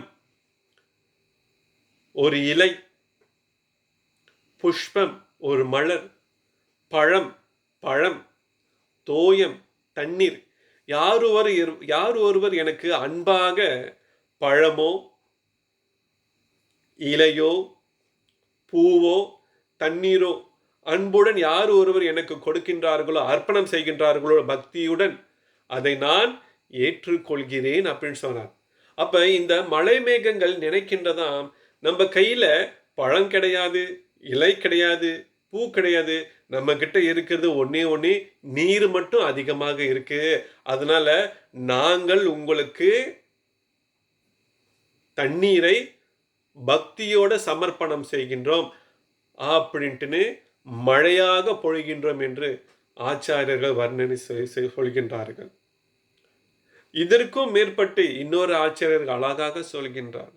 என்ன சொல்ற அப்படின்னாக்கா, இந்த கடலுடைய அரசன் கடலுடைய அரசன் வந்து கடலாக கருதப்படுகின்றார். அந்த கடலுக்குள்ள இருக்குது பார்த்தீங்கன்னாக்கா முத்து. அந்த சிப்பிக்குள்ள முத்து இருக்கும். அந்த சிப்பிக்குள்ள முத்து இருக்கும் பொழுது அந்த முத்து வந்து லக்ஷ்மி தாயாராக கருதப்படுகின்றார். அப்ப லக்ஷ்மி தாயாராக இருக்கும் பொழுது கடலுடைய அரசன் வந்து கிருஷ்ணருக்கு மாமனாராக இருக்கின்றார். அப்ப தன்னுடைய மருமகன் பிறந்ததுனால தன்னுடைய மகளின் சார்பாக இவருக்கு ஏதாவது கொடுக்க வேண்டுமே, பரிசாக ஏதாவது கொடுக்க வேண்டுமே என்பதற்காக கடல் அரசன் மேகங்களை அழைத்து, இங்கிருந்து உங்களால எவ்வளவு தண்ணீர் எடுத்துக்கொள்ள முடியுமோ எடுத்துக்கொண்டு அதை அபிஷேகமாக என்னுடைய நன்கொடையாக என்னுடைய மருமகனுக்கு நீங்க சமர்ப்பிக்க வேண்டும் என்று சொல்லி அந்த மேகங்கள் அங்கிருந்து கடலிலிருந்து தண்ணீர் எடுத்துக்கொண்டு மழையாக பொழிகின்றதாம். இன்னொரு ஆச்சரியர் இன்னும் அழகாக சொல்கின்றார். கிருஷ்ணர் வந்துட்டு கருணா சிந்து, கிருபா சிந்து என்று நிறைய பேர் இருக்கு. கருணா சிந்து என்றால் கடலளவு கருணை வாய்ந்தவர். அப்ப இந்த கடல் அரசன் என்ன சொல்றாரு அப்படின்னாக்கா, இங்க கடல் போல நாங்க இருக்கின்றோம், கருணை கொடுப்பதற்கு கடல் அளவு நாங்க இருக்கின்றோம். அப்ப நீங்க கருணா சிந்து என்றால் அந்த கருணையை நீங்க இங்கிருந்து எடுத்துக்கொள்ளலாம். எங்க இந்த கடலிலிருந்து இந்த கருணா சிந்து எடுத்துக்கொண்டு நீங்க மழையாக பொழிய வேண்டும் என்று அந்த மேகங்கள் அழைத்து மறுபடியும் இங்கிருந்து எடுத்துட்டு போங்க அப்படின்னு சொல்றாராம். ஸோ இந்த மாதிரி ஆச்சாரியர்கள் நிறைய விஷயத்த சொல்லியிருக்காங்க எதனால மழை பொழிகின்றது என்று. ஸோ இம்மாதிரி மழை பொழிது கொண்டு இருக்கும் பொழுது வாசுதேவ கிருஷ்ணரை கூடையில வைத்து ஏந்தியவாறு வசுதேவர் சிறைச்சாலையிலிருந்து புறப்படுகின்றார். அப்படி புறப்படும் பொழுது அவருக்கு பின்னாடி இருந்து ஆதிசேஷன், யாரு? பலராமர். பலராமர் குடையாக வருகின்றார். எதற்கு குடையாக வருகின்றார்? அத கூட ஆச்சாரியர்கள் ரொம்ப அழகாக வர்ணிக்கின்றார்கள். கிருஷ்ணர் வாசுதேவ கிருஷ்ணரை வசுதேவர் கூடையில வைத்து சென்று கொண்டிருக்கும் பொழுது அவர் மேல மழை படக்கூடாது என்பதற்காக பின்னாடி பலராமர் ஆனந்த சேஷராக வருகின்றார் அப்படின்னு ஒரு ஆச்சாரியர் சொல்றார். இன்னொரு ஆச்சாரியர் என்ன சொல்ற அப்படின்னாக்கா, கிருஷ்ணரை மிகவும் கவனமாக, அதாவது வாசுதேவ கிருஷ்ணரை மிகவும் கவனமாக யாருடைய பார்வையிலும் படக்கூடாது என்பதற்காக மழை பொழிகின்றது. இந்த மழைக்கு நாமளும் உதவி செய்ய வேண்டும். அதாவது யாரும் கம்சனுடைய மகாராஜனுடைய ஆட்கள் யாரும் பார்த்து விடக்கூடாது என்பதற்காக இந்த ஆதிசேஷன் அவர்களை பின்தொடர்ந்து கவனமாக அவர்களை அரவணைத்து கொண்டு பின்னாடி செல்கின்றதாம். நிறைய விஷயங்கள் வந்து ஆச்சாரியர்கள் சொல்லியிருக்காங்க. எதுக்காக மழை பொழிகின்றது, எதுக்காக ஆதிசேஷன் பின்னாடி வருகின்றார் அப்படின்னு. இப்ப இந்த குழந்தை வசுதேவ கிருஷ்ணரை அழைத்து சென்று மதுராவிலிருந்து அழைத்து செல்கின்றார் பிருந்தாவனத்திற்கு, அதாவது கோகுலத்திற்கு அழைத்து செல்கின்றார். அப்படி அழைத்து செல்லும் வழியில யமுனை நதி இருக்கின்றது. அப்ப அந்த யமுனை நதி கூட அவர்களுக்கு செல்வதற்காக பாதை கொடுக்கின்றது. ஏன்னா இந்த யமுனை நதியை கடக்க வேண்டும், மழை பொழிகின்றது. அந்த நேரத்தில் படகோட்டி யாரும் கிடையாது. அதனால இந்த யமுனை நதி என்ன பண்ணுது? பாதை வழி கொடுக்கின்றது கடந்து செல்வதற்கு. இந்த கடந்து செல்வதற்கு கூட வழி கொடுப்பது கூட ஆச்சாரியர்கள் ரொம்ப அழகாக சொல்லியிருக்கின்றார்கள். முதல் விஷயம் என்னன்னு பார்த்தீங்கன்னாக்கா, எதற்காக யமுனை நதி வந்து பாதை கொடுக்குது அப்படின்னாக்கா, ஏற்கனவே யமுனையில காளிந்தி என்று ஒரு அரக்கன் வாழ்ந்துகிட்டு இருக்கின்றான். காளிந்தினாக்க ஒரு சர்ப்பம், பாம்பு ஒன்று இருக்கு, காளியா. அந்த காளியா விஷத்தை கக்கி கொண்டு வாழ்ந்து கொண்டிருக்கின்றது. தன்னுடைய மேனிய முழுதுமாக விஷமாக இருக்கின்றது. அதனால இன்னும் மறுபடியும் இன்னொரு பாம்பு வருகின்றதே, அதுவும் எங்க இங்க வந்து தங்கிவிடுமோ என்ற அச்சத்தினால யமுனை பாதை கொடுக்குதான். இன்னொரு ஆச்சரியம் இன்னும் அழகாக சொல்கின்றார். நான் ஏற்கனவே இங்க துன்பத்துல இருக்கிறேன், என்னுடைய துன்பம் என்னாதுன்னு தெரிந்து கொண்டு எவ்வளவு சீக்கிரமாக வர முடியுமோ வந்து இங்க இருக்கின்ற காளியனை நீங்க வந்து வதம் செய்ய வேண்டும், அதற்காக நான் வந்து உங்களுக்கு பாதை கொடுக்கிறேன் என்று பாதை கொடுக்குதான். ஸோ முதல்ல என்னது? ஏற்கனவே உள்ளுக்கு வந்துட்டு காளியா இருக்கின்றார், சர்ப்பம் இருக்கின்றது, கொடிய நாகம் இருக்கு. அது விஷம் கக்கி கக்கி எல்லாருக்கும் பாதகமாக இருக்கின்றது. அந்த பயத்தினால பாதை கொடுக்குது யமுனை நதி. இரண்டாவது, புரிந்து கொள்ளுங்கள், இங்க நான் எவ்வளவு கஷ்டப்பட்டு உள்ளுக்கு இருக்கிறேன். இந்த நதிக்குள்ள காலின்றி பாம்பு இருக்கு, காளியா பாம்பு இருக்கு. அந்த பாம்புனால நான் எவ்வளவு துயரப்பட்டு இருக்கேன். என்னுடைய கஷ்டத்தை நீங்க போக்க வேண்டும் என்பதற்காகவே வழிவிடுகின்றதாம். கூடிய சீக்கிரமே நீங்க இந்த பாம்பை கொல்ல வேண்டும் என்பதற்காகவே. இன்னொரு ஆச்சாரியர் இதற்கும் அப்பாற்பட்டு மேலே இன்னொரு விஷயத்தை சொல்கின்றார். இந்த காளிந்தி கொன்ற இந்த காளிந்தி இங்கிருந்து விரட்டிய பிறகு என்னை புரிந்து கொள்ளுங்கள், நான் உங்களுக்காகவே வாழ்ந்து கொண்டிருக்கின்றேன், என்னுடைய மனதை தெரிந்து கொள்ளுங்கள் என்பதற்காக பாதை கொடுக்குதான். நான் உங்க மேல எவ்வளவு பிரியமா இருக்கேன் கிருஷ்ணா, அது நீங்க தெரிந்து கொள்ள வேண்டும் என்பதற்காகவே பாதை கொடுக்குதான். என்னுடைய இருதயத்தை பாருங்க அப்படின்ட்டு. இன்னொரு ஆச்சரியர் இன்னும் அழகாக சொல்கின்றார். என்னுடைய அண்ணனின் பெயரை பார்த்தீங்கன்னா யமராஜர், அவருடைய தங்கை தான் நான் யமுனை. அப்ப என்னுடைய அண்ணன் யமராஜன் உயிர்களை எடுக்கிறான். ஆனா நான் எல்லாரும் வாழ்வதற்காக யமுனையிலிருந்து நீர் எல்லாரும் பருக வேண்டும் என்பது இந்த கிராமத்தில் இருக்கின்ற அனைவருக்கும் நான் ஒரு உயிர் கொடுக்கக்கூடிய ஒரு வாய்ப்பாக இருக்கின்றேன் யமுனை. அந்த ரீதியில என்னை பாருங்க அப்படின்னு சொல்வதற்காக பாதை கொடுக்கலாம். ஸோ இம்மாதிரி ஆச்சாரியர்கள் மிகவும் ரொம்ப அழகான வர்ணனை கொடுத்துக்கிட்டே இருக்கிறாங்க. எதனால யமுனை நதி பாதை கொடுத்து அந்த வழியை கொடுத்து அவர்களுக்கு நந்த கிராமத்திற்கு அழைத்து செல்கின்றது என்று. ஸோ இவ்வாறாக நந்த கிராமத்திற்கு சென்று நந்த கிராமத்தில் நந்த மகாராஜாவுக்கும் யசோதம்மாவுக்கும் பிறந்த குழந்தையை, அதாவது பாகவத புராணத்தில் 10வது ஸ்கந்தத்தில் அழகாக சொல்லப்படுகின்றது.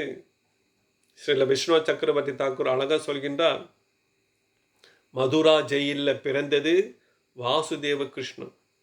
அதே சமயத்தில் இங்க யசோதம்மாவுக்கும் 2 குழந்தைகள் பிறந்தது. ஒன்று ஆண் குழந்தை, இன்னொன்று பெண் குழந்தை. ஆண் குழந்தை மிகவும் கருப்பாக இருந்ததுனால சரியா தெரியல. ஆனா பெண் குழந்தையை வசுதேவர் கிருஷ்ணரை பக்கத்துல வைத்துக்கொண்டு வசுதேவர் பெண் குழந்தையில மறுபடியும் கூடையில வைத்துக்கொண்டு மறுபடியும் மதுராக்கு வந்தார். மதுராக்கு வந்த பிறகு பெண் குழந்தையை கொண்டுட்டு வந்த பிறகு யோகமாயா சக்தியின் மூலியமாக மறுபடியும் போடப்பட்டிருந்த விலங்குகள், மறுபடியும் கதவுகள் எல்லாமே தானாக சாத்தப்பட்டது. சிங்கங்கள் விழித்து கொண்டது, காவலாளிகளும் விழித்து கொண்டார்கள். அப்பொழுது சிறைச்சாலை உள்ள வந்த பிறகு குழந்தை கதற ஆரம்பித்தது, அழுக ஆரம்பித்தது. அந்த அழுகுரல் கேட்ட பிறகு கம்சன் புரிந்து கொண்டான், 8வது குழந்தை பிறந்து விட்டது. இந்த 8வது குழந்தை மூலியமா தான் எனக்கு மரணம் நேரிடுகின்றது என்று தெரிந்து கொண்டு அந்த 8வது குழந்தையை கொல்வதற்காகவே கம்சன் நேரடியாக சிறைச்சாலைக்கு அந்த 8வது குழந்தையை வசுதேவரிடமிருந்து பிடுங்கிக் கொண்டு செவிற்றில் அடிக்க முற்பட்ட போது அந்த குழந்தை, பெண் குழந்தை யோகமாய சக்தி துர்கா தேவியாக காட்சி கொடுத்து, ஏ கம்சா முட்டாள், உன்னை கொல்ல போகும் குழந்தை ஏற்கனவே பிறந்து விட்டது, உனக்கு மரணம் நிச்சயம் என்று சொல்லி காளி தேவி அங்கிருந்து மறைந்து சென்றாள். ஸோ இவ்வாறாக கிருஷ்ணர், வாசுதேவ கிருஷ்ணர் மற்றும் யசோதம்மாவுக்கு பிறந்த கிருஷ்ணர் குழந்தையும் பக்கத்தில் இருக்கிறாங்க 2 பேருமே. அப்போ பக்கத்தில் இருக்கும் பொழுது வாசுதேவ கிருஷ்ணர் இந்த அழகான கிருஷ்ணரை பார்த்து, ஈஸ்வர பரமகிருஷ்ண சச்சிதானந்த விக்கிரக அநாதிராதிர் கோவிந்த சர்வ காரணம், எல்லா காரணத்திற்கும் காரணமாக இருப்ப அந்த முழுமுதற் கடவுள் கிருஷ்ணர் பிறந்திருக்கிறத பார்த்து இந்த வாசுதேவ கிருஷ்ணர், இந்த வாசுதேவ குழந்தை கிருஷ்ணர், அந்த கருநீலமாக இருக்கின்ற கிருஷ்ணரை பார்த்து அப்படியே பக்கத்தில் வரார். இந்த குழந்தை ரொம்ப அழகா இருக்க, என்னை காட்டிலும் இந்த குழந்தை ரொம்ப அழகா இருக்கே, இந்த குழந்தை யாருன்னு நான் பார்க்கணுமே அப்படின்னு சொல்லிட்டு வாசுதேவ கிருஷ்ணர் முழுமுதற் கிருஷ்ணரை பார்த்து இந்த வாசுதேவ கிருஷ்ணர் கிட்ட கிட்ட கிட்ட கிட்ட நெருங்குறார். கிட்ட கிட்ட நெருங்கிய பிறகு அப்படியே ஐக்கியமாகின்றார். யாருடைய உடல்ல? பகவான் ஸ்ரீ கிருஷ்ணருடைய முழுமுதற் கடவுளாக இருக்கின்ற பகவான் ஸ்ரீ கிருஷ்ணருடைய உடல்ல இந்த வாசுதேவர் கிருஷ்ணர் அப்படியே அடைக்கலம் ஆகின்றார். இப்ப ஒரு உடலில் 2 பேர் இருக்கிறாங்க. பகவான் ஸ்ரீ கிருஷ்ணருடைய இறுதி உள்ளத்துல அம்சமாக வாசுதேவ கிருஷ்ணர் இருக்கு. ஏன்னா வாசுதேவர் 4 கரங்களுடன் சங்கு சக்கர கதா பத்மாவுடன் இருந்ததுனால அவர் அப்படி இருக்கின்றார். ஸோ இங்க அழகாக சொல்லப்படுகின்றது, இவருக்கு என்ன வேலை? யாருக்கு? வாசுதேவர் கிருஷ்ணருக்கு கிருஷ்ணரோட உடல்ல என்ன வேலை அப்படின்னு பார்த்தோம்னாக்கா, இந்த பேபி கிருஷ்ணர் குழந்தையாக இருக்கும் பொழுது அசுரர்களை வதம் செய்கின்றார், கொலை செய்கின்றார் அசுரர்களை. இந்த அசுரர்கள் யாரு பார்த்தோம்னாக்கா, எல்லாமே கம்சனால அனுப்பப்பட்ட தூது.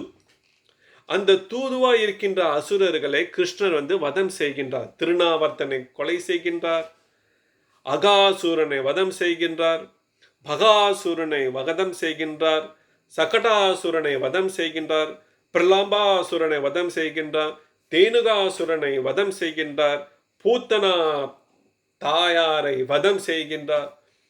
இது எல்லா வேலையும் செய்வது யாரு பார்த்தீங்கன்னா, 4 கரங்களுடன் சங்கு சக்கரா கதா பத்மா ஆயுதத்தோடு இருக்கின்ற வாசுதேவ கிருஷ்ணர் தான் கிருஷ்ணருடைய உள்ளத்தில் இருந்து கொண்டு வதம் செய்கின்றது. அப்ப இந்த பரமபுருஷ பகவான் பார்த்தீங்கன்னாக்கா, அவர் ஒரு இன்னசென்ட், ஒரு அறியாத ஒரு குழந்தை. அவர் என்ன பண்றாரு அப்படின்னாக்கா, வெண்ணெய் திருடுவது, கோபிமார்களுடைய வீட்டுக்கு சென்று ஒவ்வொரு வீட்டாக சென்று வெண்ணெய் திருடுவது, அடுத்தது கோபமார்களுடன் சேர்ந்து கொண்டு வெண்ணெய் திருடுவது, மாடு மேய்ப்பது, கோவர்தன் மலையை சுண்டு வரல தூக்கி நிற்கிறது மற்றும் பற்பல லீலைகளை செய்கிறது, எல்லாமே முழுமுதற் கடவுளாக இருக்கின்ற பகவான் ஸ்ரீகிருஷ்ணர். ஸோ நல்லா புரிஞ்சுக்குங்க, ஒரு உடல்ல இன்னொருத்தர் இருக்கின்றார் வாசுதேவ கிருஷ்ணர். அவர்தான் அசுரர்களை அனைவரையும் வதம் செய்வது. அவருக்கு வதம் செய்வதை தவிர வேறு எதுவுமே தெரியாது.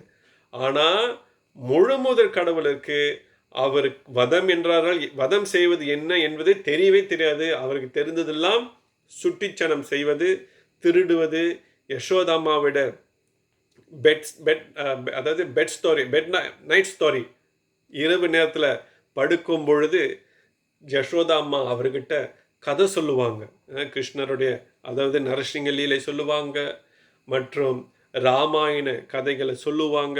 ஸோ இந்த மாதிரி அந்த மாதிரி கதைகளை கேட்பது இன்பத்தை அளிக்கக்கூடியது. பகவான் கதைகள் நம்மளும் கேட்க வேண்டும். முக்கியமா இந்த பாகவத புராணம், பகவத்கீதை, ஆச்சாரியர்கள் உபதேசம் இதெல்லாம் நம்ம கேட்டோம் அப்படின்னாக்கா கண்டிப்பா நம்மளால பகவான் ஸ்ரீகிருஷ்ணரை புரிந்து கொள்ள முடியும். பகவான் கீதையில சொல்றார், பக்தியாமாம் அபிஜனாந்தி யாவன் யாச்சாஸ்மி தத்வதா தத்வதோ ஞாத்வா விசத்தே அனந்தரம்.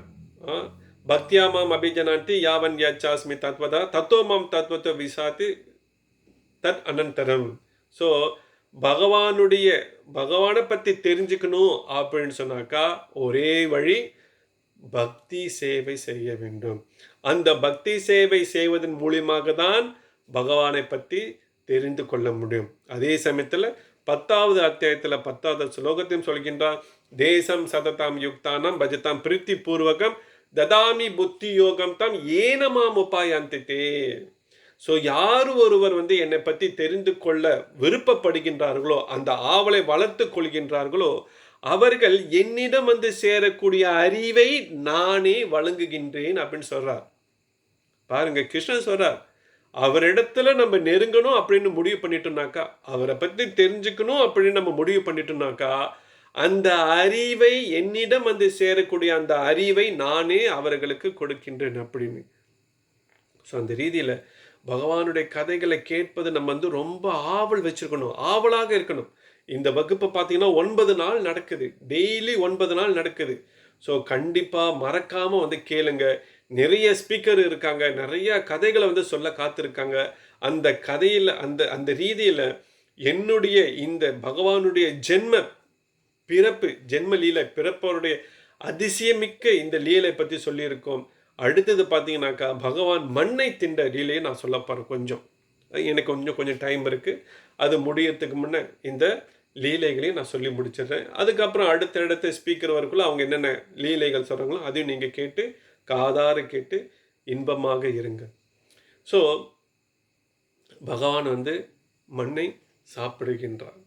ஏகதா கிரீடமானாஸ்தே ராமாத்ய கோபதாரகா கிருஷ்ணமிருதம் பக்ஷித்வான் இதி மாத்ரேய வேதயான் கஸ்மான் மிருடம் அடாந்தாத்மான் பவான் பக்ஷிதமான் ரஹ வதந்தி தாவகாஹி ஏதே குமாரஸ்தே கிரஜோபி அயம் நஹம் பக்ஷிதவான் நம்ப சர்வே மித்யாம் விஷம்ஷினஹ யத் சத்யம் கிராஸ்தர்ஹி சமக்ஷம் பஷ்யமே முகம். ஸோ அழகா கிருஷ்ணர் எவ்வளவு அழகா இந்த விஷயத்தை சொல்றார். பஷ்யமே முகம், சமக்ஷம் பஷ்யமே முகம். அப்ப என்ன நடக்குது அப்படின்னாக்கா, ஏகடா கிரீடமானாஸ்தே, அன்றொரு நாள் கிரீடமானாஸ்தே ராமாத்ய கோபதாரிகா. ராம ஆத்ய கோப அப்படின்னா ராமா என்ற பலராமர் மற்றும் நண்பர்களுடன் சேர்ந்து விளையாண்டு கொண்டிருக்கும் பொழுது அன்றொரு நாள் கிருஷ்ணர் தனிமையான ஒரு இடத்துல தனியான ஒரு இடத்துல உட்கார்ந்து கொண்டு கிருஷ்ணாமிருதம் பக்ஷித்தவான் இதி மாத்ரேய வேதயன். அப்ப அன்றொரு நாள் பலராமர் மற்றும் குழந்தைகள், சிறுவர்கள், கோபமார்கள் அனைவரும் விளையாடி கொண்டிருக்கும் பொழுது கிருஷ்ணர் மட்டும் தனியான ஒரு இடத்துல உட்கார்ந்து கொண்டு மண்ணை சாப்பிட்டு கொண்டிருக்கிறாராம். அப்படி மண்ணை சாப்பிட்டு கொண்டு இருக்கும் பொழுது இந்த கோபமார்கள் அனைவரும் பலராமர் முதல் கொண்டு தாயிடம் சென்று புகார் செய்கின்றனர். இதி மாத்ரேய வேதயன். அம்மா ஒடியாடுறாங்க, என்னடா இந்த குழந்தை இவ்வளவு குறும்புத்தனம் பண்றானே. அப்ப இந்த இடத்துல அழகாக சொல்லப்படுகின்றது, அம்மா கிருஷ்ணரை பத்தி நினைச்சுக்கிட்டே இருக்கிறாங்க. யசோதம்மா கிருஷ்ணரை பத்தி நினைச்சுக்கிட்டே இருக்கிறாங்க. இன்னும் அதிகமாக குறும்புத்தனம் செய்ய வேண்டும் என்பதற்காகவே கிருஷ்ணர் மண்ணு சாப்பிட்றாரு. இன்னும் அதிகமாக அம்மாவுக்கு பிரச்சனை கொடுக்கணும் அப்படின்ட்டு கிடையாது. இன்னும் அம்மா என் மேல அதிகமாக பாசத்தை வைக்கணும், என்னை பத்தி தெரிஞ்சுக்கணும், அம்மா என்னை பற்றி எந்த மாதிரி தெரிஞ்சுக்க விருப்பப்படுறாங்களோ அதை நான் பூர்த்தி செய்வதற்காகவே கிருஷ்ணர் வந்து மண்ணு சாப்பிட்றாராம். அப்ப இந்த மண்ணு சாப்பிட்றத பார்த்த கோபமார்கள் மற்றும் பலராமர் அம்மாவிடம் சென்று புகார் செய்கின்றார்கள். புகார் செய்யும் பொழுது அம்மா அங்கேருந்து வராங்க. வந்து ஏன் கிருஷ்ணா இப்படி பண்ணிக்கிட்டு இருக்க அப்படின்னு சொல்லிட்டு தூக்கி அப்படியே தொடையில வைத்து கொண்டு, கிருஷ்ணா வாயத்துறை நான் பார்க்குறேன், நிறைய பேர் வந்து புகார் பண்ணிக்கிட்டு இருக்காங்க, வாயை திறந்து நான் பார்க்கணும், நீ மண்ணு சாப்பிட்றியாமே அப்படின்ட்டுன்னு. அப்ப கிருஷ்ணா சொல்றார், வாயில பேச முடியல கிருஷ்ணருக்கு. ஏன்னா வாயில உண்மையிலே மண்ணு இருக்கு, வாயுக்குள்ள உண்மையிலே மண்ணு இருக்கு. அப்ப அம்மாவிடம் கண்ணுலே பேசுறாராம், அம்மா கிட்ட கண்ணுலே பேசுறாராம், நான் சாப்பிடலாமா அப்படின்னு கண்ணுலே பேசுறாராம். கஸ்மான் மிருடம் அடாந்தாத்மான் பவான் பக்ஷிதமான் ரஹ. அவங்களாம் வந்து சும்மா கதை சொல்லிக்கிட்டு இருக்காங்கம்மா, நம்பாதீங்க. வதந்தி தாவகாஹி ஹேதே குமாரஸ்தே கிரஜோபி அயம். வதந்தி, இதெல்லாம் கட்டுக்கதை, நான் மண்ணு சாப்பிடவே இல்லைம்மா, இதெல்லாம் வெறும் கட்டுக்கதை. வதந்தி சொல்றாங்க உங்கள்கிட்ட. அது எதுன்னு வந்து ஏற்கனவே கோபிமார்கள் வந்து உங்கள்கிட்ட வதந்தி, நான் வெண்ணெய் சாப்பிட்றேன், இவங்க வீட்டில் வெண்ணெய் சாப்பிட்றேன், அவங்க வீட்டில் வெண்ணெய் சாப்பிட்றேன், திருடி சாப்பிட்றேன், அது இதுன்னு உங்கள்கிட்ட ஏற்கனவே வந்து கம்ப்ளைண்ட் பண்ணிட்டு இருக்காங்க. எல்லாம் உங்களுடைய சகாக்கள் கம்ப்ளைண்ட் பண்ணிட்டு இருக்காங்க. இப்போ இவங்களும் வந்து என்னை பற்றி கம்ப்ளைண்ட் பண்ணிக்கிட்டு இருக்காங்க அம்மா அப்படின்ட்டுன்னு கண்ணிலே பேசிக்கிட்டு இருக்காராம் கிருஷ்ணர். வாய் திறக்கல. ஏன்னா வாயில திறந்தாக்கா தெரிஞ்சிடும், உண்மை தெரிஞ்சிடும். உண்மையிலே மண்ணு சாப்பிட்றாரு அப்படின்னு. அப்ப ஆச்சாரியர்கள் அழகாக சொல்கின்றார்கள், இந்த மாதிரி பேசக்கூடியவர்ல கிருஷ்ணர் தந்திரமாக பேசக்கூடியவர்ல மிகவும் தந்திரக்காரனா. அப்படி கண்ணிலே பேசிக்கொண்டு கிருஷ்ணர் என்ன பண்றார், மெதுவாக மண்ணை அப்படியே முழுங்குறாராம், சாப்பிட்றாராம். பேசிக்கொண்டே சாப்பிட்றாராம். அப்ப யசோதம்மா சொல்றாங்க, என்ன சொல்றாங்க, வதந்தி தாவ காஹேதே குமாரஸ்தே கிரஜோபி அயம். அம்மா என்ன சொல்றாங்க, உங்க அண்ணன் மட்டும் கிடையாது, உன்னுடைய ஃப்ரெண்டு முதல் கொண்டு வந்து கம்ப்ளைண்ட் பண்றாங்க, உன்னுடைய நண்பர்கள் முதல் கொண்டு வந்து கம்ப்ளைண்ட் பண்றாங்க, நீ வந்து மண்ணு சாப்பிட்ற அப்படின்னு. அப்ப கிருஷ்ணன் சொல்றா, கண்ணிலே குமாரஸ்தே, அவங்களாம் சின்ன பசங்க, நம்பாதீங்க அப்படின்னு. சரி, சின்ன பசங்க சொல்றாங்க, நம்பல, ஓகே. அம்மாவும் பேசுறாங்க, கண்ணிலே பேசுறாங்க. உன் கூட பிறந்த அண்ணன் பலராமர் வந்து முதற்கொண்டு வந்து சொல்லியிருக்கானே, அப்படி இருக்குள்ள அண்ணன் சொன்னது எப்படி தப்பாகும் அப்படின்னு சொல்லும்போது கிருஷ்ணரால வேற எதுவுமே பேச முடியல, கண்ணுல வேற எதுவும் பேச முடியல. அப்ப இந்த நேரத்துல மறுபடியும் கண்ணுல பேசுறாரு. வாயில மண் அப்படியே கொஞ்சம் கொஞ்சமா வாய்க்குள்ள இருக்கின்ற மண் அப்படியே சாப்பிட்டுக்கிட்டு அப்படியே கண்ணுல பேசுறார். என்ன பேசுறாரு, அம்மா உங்களுக்கு தெரியாதம்மா, அண்ணன் பலராமர்னால எனக்கு பல பிரச்சனை அம்மா அப்படின்ட்டுன்னு. அப்ப யசோதம்மா கேட்குறாங்க, அண்ணன் பலராமனா உனக்கு என்ன பிரச்சனை அப்படின்னு, உங்களுக்கு தெரியாதம்மா, வீட்டில் தாம்மா அண்ணன் அமைதி, வெளியே வந்துட்டாக்கா என்னை போட்டுக்கிட்டு இல்லாத அநியாயம் பண்ணுறது, அதுவும் என்னோட ஃப்ரெண்டு மத்தியில் 4 பேர் முன்னுக்கு வச்சு என்னை அவமானப்படுத்துறது எனக்கு ரொம்ப மனசு ரொம்ப கஷ்டமாக இருக்குமா. இது எல்லாமே தந்திரக்காரன் பேசுவது போல தந்திரமாக அம்மாவிடம் கண்களாலே பேசிக்கொண்டிருக்கின்றார் கிருஷ்ணர் குழந்தை. அப்போ கிருஷ்ணருக்கு அந்த வயசுல வெறும் 2 வயது தான், அந்த நேரத்தில் 2 வயசு தான். அப்போ அம்மா கேட்குறாங்க, என்னதான் பிரச்சனை உனக்கும் பலராமருக்கும் சொல்லு அப்படின்ட்டு. அப்போ கிருஷ்ணர் சொல்றாரு, உங்களுக்கு தெரியாதும்மா, 4 பேர் மத்தியில் என்னை அவமானப்படுத்துறது எனக்கு எவ்வளோ மனசு கஷ்டமாக இருக்குது தெரியுமா. சரி, என்னதான் நடந்துச்சு சொல்லு அப்படின்னு. ஒரு தடவை நான் என்னோட ஃப்ரெண்டு கூட விளையாண்டுக்கிட்டு இருந்தேம்மா, என்னோட நண்பர்களுக்கு சேர்ந்து விளையாண்டுக்கிட்டு இருந்தேன். அப்போ அண்ணன் என்னை கூப்பிட்டு, கிருஷ்ணா இங்கே வா, கிருஷ்ணா இங்கே வா கிருஷ்ணா அப்படின்னு கூப்பிட்றாரு. நான் அண்ணன் கூப்பிட்றாரு, தாவுஜினா அண்ணன், அண்ணன் கூப்பிட்றாருன்னு சொல்லி நானும் என்னண்ணே சொல்லுங்கண்ணே அப்படின்னு போய் கேட்குறேன். அந்த நேரத்தில் கிருஷ்ணா உனக்கு ஒரு விஷயம் சொல்ல போகிறேன் கேளு கிருஷ்ணா அப்படின்ட்டுன்னு பலராமர் சொல்கிறாராம். என்னது, நீ பாரு கிருஷ்ணா, நான் சிகப்பாக இருக்கிறேன். பலராம் எப்பயுமே வந்துட்டு அழகா அந்த மேக, அதாவது இந்த பௌர்ணமி இருப்பார், பௌர்ணமி நிலவு வர்ணத்தில் இருப்பார் பலராமர். நான் சிகப்பாக இருக்கேன், அம்மா யசோதாமாவும் சிகப்பாக இருக்கிறாங்க, நந்த மகாராஜாவும் சிகப்பாக இருக்கிறாங்க, எங்கள் கலர் எல்லாமே ஒத்து போகுது. ஆனால் யசோதாம்மா சிகப்பாக இருக்காங்க, நந்த மகாராஜாவும் சிகப்பாக இருக்காரு, நீ மட்டும் கருப்பாக இருக்கியே அப்படின்னு சொல்லும் பொழுது கிருஷ்ணர் குழந்தையினால எதுவுமே பேச முடியல. 4 பேர் மத்தியில் பேசும் பொழுது எல்லாரும் சிரிக்கிறாங்களா, கிருஷ்ணரால எதுவுமே பேச முடியலையா. அப்ப இந்த மாதிரி ஒரு இன்னலுக்கு மாட்டிக்கொண்டு நான் இருக்கிறேம்மா, 4 பேர் மத்தியில் இந்த மாதிரிலாம் பேசினா எனக்கு எவ்வளவு மனசு கஷ்டமா இருக்கும். சரிப்பா, அதுக்கு என்னதான் பண்றது அப்படின்ட்டு, இந்த பிரச்சனைக்கு என்னதான் முடிவு அப்படின்னு யசோதம்மா கேட்கறாங்க. அவங்க கண்ணிலே பேசுறாங்க, கண்ணிலே பேசிக்கிட்டு கேட்டுக்கிட்டு இருக்காங்க. அப்ப கிருஷ்ணர் சொல்றார், அம்மா நீங்களும் கீர்த்திட அம்மாவும் சரியான சிநேகிதிகள், நீங்களும் யசோதம்மாவும் கீர்த்திட அம்மாவும் சரியான ஒரு நெருங்கிய சிநேகிதிகள். அதே போல விஷ்ணபானு மகாராஜாவும் நம்மளுடைய அப்பா நந்த மகாராஜாவும் சிநேகிதர்கள், ஃப்ரெண்ட், 2 பேரும் ஃப்ரெண்டு. அதனால நீங்க 2 பேரும் உட்கார்ந்து பேசி அவர்களுக்கு ஸ்ரீமதி ராதாராணி என்று ஒரு பெண் குழந்தை இருக்கு, அந்த பெண் குழந்தையை வந்து எனக்கு திருமணம் பண்ணி வச்சிட்டிங்கனாக்கா என்னோட பிரச்சனை எல்லாமே சால்வ் முடிஞ்சிடும் அப்படின்ட்டு கிருஷ்ணர் சொல்றார். கிருஷ்ணருக்கு எத்தனை வயசு, 2 வயசு. அப்ப அந்த 2 வயசுல திருமணத்தை பத்தி பேசுறார்.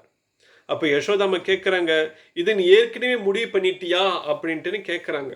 இல்லை, நீ ஏற்கனவே பேசலாம் முடிவு பண்ணிட்டு வந்து என்கிட்ட சொல்றியா அப்படின்ட்டு. இல்லம்மா, அது வந்து சரியா வராது, நீங்கள் தான் போய் அங்கே பேசணும். அதான் நம்மளுடைய கல்ச்சர். ஆண் வீட்டார் தான் போய் பெண் வீட்டார்னு பொண்ணு கேட்கணும். அதுதான் கல்ச்சர். அதனால் நான் அந்த மாதிரிலாம் செய்ய மாட்டேன். நீங்களே போய் பேசுங்கம்மா. எனக்கு எப்படியாவது ஸ்ரீமதி ராதாராணியை திருமணம் பண்ணி வச்சிட்டிங்கன்னா எனக்கு எல்லா பிரச்சனையும் முடிஞ்சிடுமா அப்படின்ட்டு கிருஷ்ணா சொல்கிறார். கண்ணிலே பேசிக்கொண்டு வாயில் இருக்கின்ற மண்ணை சாப்பிட்டுக்கிட்டே பேசிக்கிட்டே இருக்கார். அப்போ யசோதம்மா கேட்குறாங்க, ஸ்ரீமதி ராதாராணியை திருமணம் பண்ணி வைக்கிறதுனால உனக்கு எப்படி இந்த பிரச்சனை தீரும் அப்படின்ட்டு. அப்போ கிருஷ்ணர் ரொம்ப அழகாக வேடிக்கையாக கண்ணிலே சொல்கிறார், அந்த மாதிரி நீங்கள் எனக்கு திருமணம் பண்ணி கொடுத்துட்டீங்கனாக்கா நாலு பெண்ணு அண்ணன் 4 பேர் மத்தியில் என்ன பேசும் பொழுது அட்லீஸ்ட் என்னுடைய மனைவி சிகப்பாக இருக்கிறாளே அப்படின்னு அண்ணன்ட்ட சொல்ல முடியும். நான் கருப்பு தான், ஆனால் என்னோட மனைவி சிகப்பாக இருக்கா அப்படின்னு அண்ணன் சொல்ல முடியும். ஆனால் நீ சிகப்பாக இருந்து உனக்கு பொண்ணு கிடைக்கலையா அப்படின்னு நான் அண்ணனை திசை திருப்ப முடியும் அப்படின்னு கண்ணிலே பேசிக்கிட்டு இருக்காங்க. ஸோ இந்த மாதிரி கண்ணிலே பேசிக்கொண்டு இருக்கும் பொழுது கிருஷ்ணர் அப்பொழுது வாயை திறக்கிறாராம். வாயை திறந்து என்ன பேசுறாரு? கஸ்மா மிருடம் அடான் தாத்மான் பவான் பக்ஷிதமான் ரஹ வதந்தி தாவகாஹி ஹேதே குமாரஸ்தே கிரஜோபி அஹம் நஹம் பக்ஷிதவான் அம்ப சர்வே மித்யாம் பிஷம்பினஹ யட் சத்ய கிராஸ்தர்ஹி சமக்ஷம் பஷ்யமே முகம். என்ன சொல்ற? நஹம் பக்ஷிதமான் அம்ப, நான் சாப்பிடல, பாருங்க, நீங்களே பாருங்க, நீங்களே பாருங்க, நீங்களே பாருங்க. நஹம் பக்ஷிதவான் அம்ப சர்வே மித்யாம் பிஷமினஹ. எல்லாரும் போய் பேசுறாங்க, எல்லாரும் என்னை பத்தி வதந்தியை தான் பேசிக்கிட்டு இருக்காங்க. யட் சத்ய, நான் சத்தியம் பண்றேம்மா, யட் சத்ய கிராஸ்தர்ஹி சமக்ஷம் பஷ்யமே முகம், நீங்களே பாருங்கம்மா, அப்படி முகத்தை நீங்களே பாருங்க சொல்லிட்டு தன்னுடைய வாயை திறந்து காட்டாராம். வாயை திறந்து பாட்டுன பிறகு எங்க காட்டு அப்படின்ட்டுன்னு யசோதாமா கேட்ட பிறகு வாயை திறந்து காட்டிய பிறகு அண்ட சராசரம் அனைத்தையும் கிருஷ்ணருடைய வாயில யசோதாமா பார்க்குறாங்க. போக்தாரம் யஜ்ன தபசம் சர்வலோக மகேஸ்வரம் சுஹுர்டம் சர்வபூதானம் ஞாத்வமாம் சாந்திம் ரிச்சதி. ஸோ கீதையில் பகவான் சொல்றார், போக்தாரம் யஜ்ன தபசம் சர்வலோக மகேஸ்வரம். 5வது அத்தியாயத்தில் 29வது ஸ்லோகத்தில் சொல்றார், எல்லா லோகத்திற்கும் ஈஸ்வரன் நான் தான், சர்வ லோகத்திற்கும் அதிபதி நான் தான். அப்ப இந்த கிருஷ்ணர் வாயை திறந்து பார்த்த பிறகு யசோதம்மா ஆயிரக்கணம் அப்படியே அண்டங்கள் எல்லாத்தையும், லோகங்கள் எல்லாத்தையும் பார்க்குறாங்க. அந்த அண்டத்துல ஓரிடத்துல விருந்தாவனத்தை பார்க்குறாங்க. அந்த விருந்தாவனத்துல யசோதம்மா கிருஷ்ணருடைய வாயை திறக்கிறது அதுக்குள்ளே பார்க்குறாங்க. இது எல்லாம் பார்த்த பிறகு யசோதம்மா நினைக்கிறாங்க, நிறைய பேர் ஏற்கனவே எங்கிட்ட புகார் பண்ணியிருக்காங்க, உன்னுடைய மகன் தான் கிருஷ்ணர், தெய்வம், கடவுள் அப்படின்னு புகார் பண்ணியிருக்காங்க. அது உண்மையிலே இவன் தான் கடவுளா இருக்குமோ அப்படி நினைக்கிறதுக்குள்ள கிருஷ்ணர் பார்த்தாரு, ஆஹா அம்மாவுடைய பாவனை மாற மாதிரி இருக்கே. உடனே யோகமாய சக்தியின் மூலியமா அம்மாவுடைய சிந்தனைகள் எல்லாத்தையும் அப்படியே கலைச்சிட்டார். கலைச்சிட்ட பிறகு அம்மா என்ன சொல்றாங்க, கிருஷ்ணா இனிமேல் மண்ணு சாப்பிடக்கூடாது. அவர் சொல்ற, நான் மண்ணு சாப்பிடலதான், நீங்களே பார்த்துட்டீங்களம்மா, மண்ணு எங்கம்மா நான் சாப்பிட்டேன். அதுக்கப்புறம் அந்த கதை வருது. ஸோ இந்த மாதிரி பகவானுடைய கதைகளை கேட்கறது நம்ம ஆவல் உள்ளவர்களாக இருக்க வேண்டும். அப்படி பகவானுடைய கதைகளை கேட்காம பௌதிக லோகத்தில் இருந்து கொண்டு பௌதிகமான விஷயத்தை மட்டும் நம்ம கேட்டுக்கொண்டு இருக்கிறோம் என்னாக்கா நம்ம மறுபடியும் இங்க வரப்போறோம்.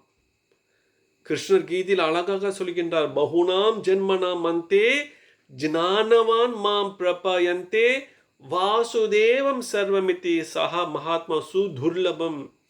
பற்பல பிறவிகள் நம்ம எடுத்திருக்கோம். மொத்தம் 84 லட்சம் வகையான உயிரினங்கள் இருக்கு. அந்த 84 லட்சம் உயிரினத்துல பல பல ஜென்மமா நம்ம கடந்து கடந்து கடந்து வந்து என்ன சொல்றார், ஜ்ஞானவான் மாம் பிரபயந்தே, ஞானம் உள்ளவர்கள் என்னை தேடி வருவார்கள். அப்படி தேடி வருபவர்கள் யாரோ ஒரு சிலர் மிகவும் அரிதானவர்களாக கருதப்படுகின்றார்கள். ஸோ இங்க ஸ்ரீல பிரபுபாதர், நம்மளுடைய குருநாதர் ஆச்சாரியர்கள் ஏவம் பரம்பரா பிராத்தம் இமம் ராஜசயோ விதோ, அந்த பரம்பரை மூலியமாக நமக்கு இந்த ஞானம் கொடுத்திருக்காங்க. இந்த பகவானை பற்றி தெரிந்து கொள்வதற்கு நமக்கு பகவானே 2 காதுகள் கொடுத்திருக்கார். அவரை பார்க்கக்கூடிய வாய்ப்பு கண்ணுகள் நமக்கு கொடுத்திருக்கின்றார். அவர் பேசக்கூடிய வாய்ப்பு நமக்கு நாக்கு கொடுத்திருக்கின்றார். அவருக்கு நெய்வேத்தியம் செய்த பிரசாதத்தை ஏற்றுக்கொள்வதற்காக நமக்கு வாயு கொடுத்திருக்கின்றார். நம்மளுடைய கரங்களை வைத்துக்கொண்டு அவருக்கு சேவை செய்வதற்கு நம்ம கரங்களை கொடுத்திருக்கின்றார்.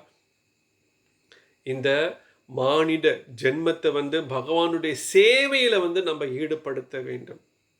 அழகாக சொல்லப்படுகின்றது, ஆஹார நித்திர பயமைத்துனம் சா சாமானிய ஏதத் பசுபீர் நரானம் தர்மோஹி தேசோ அதிகோ விசேஷோ தர்மேன ஹீன பசுபீர் நரானம். என்னது?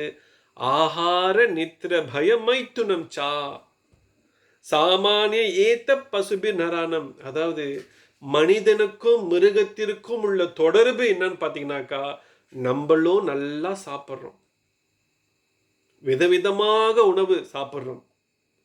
வீட்டில் சமைக்கலனாக்கா ரெஸ்டாரண்ட் போய் சாப்பிட்றோம். ஆகார நித்திர, நித்திரம் என்றால் தூக்கம். நல்லா தூங்குறோம், விடிய விடிய விடிய தூங்குறோம். சாஸ்திரம் சொல்கின்றது 10 மணிக்கு 9:30க்கெல்லாம் தூங்கிருங்க, காலையில் 4:30 மணிக்கெல்லாம் எழுந்திரிச்சிருங்க அப்படி சாஸ்திரம் சொல்லுது. ஆனால் 4 மணிக்கு தான் நிறைய பேர் தூங்குறாங்க. ஆகார நித்திர நல்லா தூங்குறாங்க. நம்மளும் தூங்குறோம், மிருகங்களும் தூங்குது. ஆகார நித்திர பய. நம்மளும் யாராவது நம்மளை தாக்கும்போது நம்மளும் தற்காத்து கொள்கின்றோம். அதே போல மிருகங்களும் தற்காத்து கொள்கின்றன யாராவது தாக்கும் பொழுது. ஆகார நித்திர பய மைத்து நம்சா. நம்மளும் குழந்தைகளை ஈன்றெடுக்கின்றோம், இனவருத்தி செய்கின்றோம். மிருகங்களும் இனவருத்தி செய்கின்றது. இதுல எந்த ஒரு வித்தியாசமும் கிடையாது. மனிதனுக்கும் சரி மிருகத்துக்கும் இதுல எந்த ஒரு வித்தியாசமும் கிடையாது.